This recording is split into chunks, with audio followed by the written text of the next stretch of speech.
राजनीतिक पंडालों से भाजपा, कांग्रेस और उत्तरायण ने ऐतिहासिक उत्तरायणी मेले में जनता को संबोधित किया। उत्तरायणी मेले में राजनीतिक दलों के अलग अलग पंडाल लगाने की परंपरा अनवरत जारी है। मकर संक्रांति पर्व उत्तरायणी मेले में इस बार भी राजनीतिक दलों ने अपने अपने पंडाल लगाए हैं।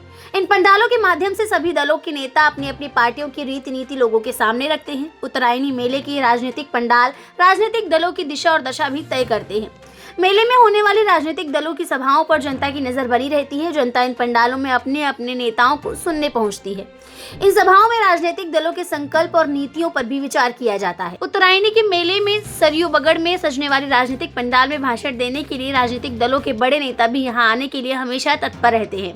आज इस बार राजनीतिक पंडालों में 4 प्रमुख राजनीतिक दल भाजपा, कांग्रेस, उत्तराखंड और बसपा के प्रमुख नेता मौजूद रहे। साथ ही उत्तराखंड एकता मंच ने भी एसटी रिजर्वेशन की मांग को लेकर अपना पंडाल भी लगाया हुआ था। भाजपा नेता पूर्व राज्यपाल भगत सिंह कोश्यारी ने जनता को संबोधित करते हुए कहा कि आज देश राममय हुआ है, इसके लिए देश के यशस्वी पीएम नरेंद्र मोदी की सोच है। पीएम मोदी ने देश को उनकी विरासत अयोध्या का राम मंदिर देने का काम कर दिया है। जनता को सबका विकास सबका साथ का जो नारा दिया है वो आज पूरा होता हुआ नजर आ रहा है। सरयू गोमती के संगम बाबा बागनाथ धाम भी आज राममय हुआ है। देश के हर कदम विकास की ओर अग्रसर हो रहा है। उन्होंने कहा कि एक वक्त मोदी जी भी बाबा बागनाथ की धरती पर आ चुके हैं। उन्होंने यहाँ के अलावा हर जगह और वहाँ की संस्कृति की जानकारी है। भाजपा के अल्मोड़ा संसदीय सीट के सांसद अजय टमटा ने बताया कि पीएम मोदी के सपनों को साकार करने के लिए लगातार काम किया जा रहा है। उत्तराखंड में लगातार अभूतपूर्व विकास कार्य हो रहे हैं। कांग्रेस शासन पूरी तरह से विफल था, इसीलिए जनता ने दूसरी बार उन्हें सत्ता की कमान सौंपी है। उन्होंने कहा कि मुख्यमंत्री धामी प्रदेश के विकास कार्य को उच्च शिखर पर ले जाने का काम करेंगे। वहीं पूर्व राज्यसभा सांसद प्रदीप टमटा ने कहा कि बागेश्वर ऐतिहासिक स्थान है। यहाँ 1921 में कुली बेगार आंदोलन के रजिस्टर बहाए गए हैं। हमारी नेता इंदिरा गांधी ने हमें विशेष राज्य का दर्जा दिया था, जिसे मोदी सरकार ने सरकार बनते ही हटा दिया। देश को तोड़ने का काम भाजपा कर रही है। आज देश का हर व्यक्ति परेशान है। महिलाओं पर हो रहे अत्याचार पर सरकार कुछ नहीं बोलना चाह रही है। का ये पावन पवित्र उत्तरायणी का पर्व बागेश्वर में अपने आप में विशेष महत्व रखता है, क्योंकि ये सरयू और गोमती के संगम पर प्रभु बागनाथ जी के पवित्र धाम में इसकी अपने आप में एक विशेष महत्व पूरे देश भर के अंदर है।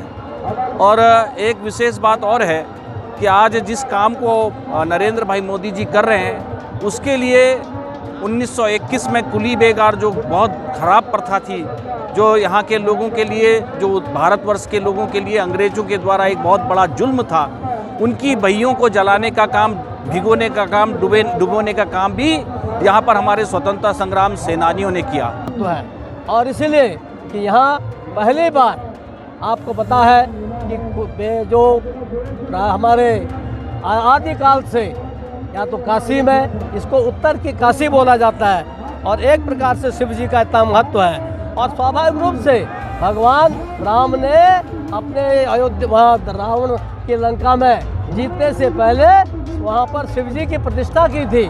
तो एक प्रकार से इतना बड़ा महत्वपूर्ण स्थान है। आदरणीय नरेंद्र मोदी जी एक ज़माने में पैदल बागनाथ आए हैं। मैंने उनसे पूछा, आप क्या बागेश्वर गए अभी 2-3 साल पहले? बोले वही ना जहाँ शिव जी का बड़ा अच्छा मंदिर है। तो सारे पहाड़ घूमे हैं। तो शिव जी की भूमि है, इसका बड़ा महत्व है। और यहाँ पर चूँकि कुली बेगार के खिलाफ हमारे पांडे जी, बद्रीदास जी, अन्य लोगों ने आंदोलन चलाया था। और आज मैं इस मंच के माध्यम से एक अगली अपील करने वाला हूँ कि हम सब लोग इस उत्तरायणी से एक नया संदेश दें कि हम समाज में जाति पात हटा करके सबके घर जाएंगे, सब मिलके खाएंगे, और समाज में अभी भी जहाँ कहीं थोड़ा बहुत भेदभाव है वो भेदभाव खत्म करेंगे। मैं केवल यही विनती करने यहाँ आया हूँ। देखिए, ये पहले तो मैं सबको उत्तरायणी की बहुत बहुत बधाई भी देता हूँ। और ये बहुत ही ऐतिहासिक स्थान है। 1921 में इसी जगह पर अनिर्गमित पंथ बद्रीदास पांडे जी के नेतृत्व में कुली बेगार की प्रथा को सरयू और गोमती में बहा दिया गया था। और आज देश फिर उन्हीं चुनौतियों का सामना करना पड़ा है।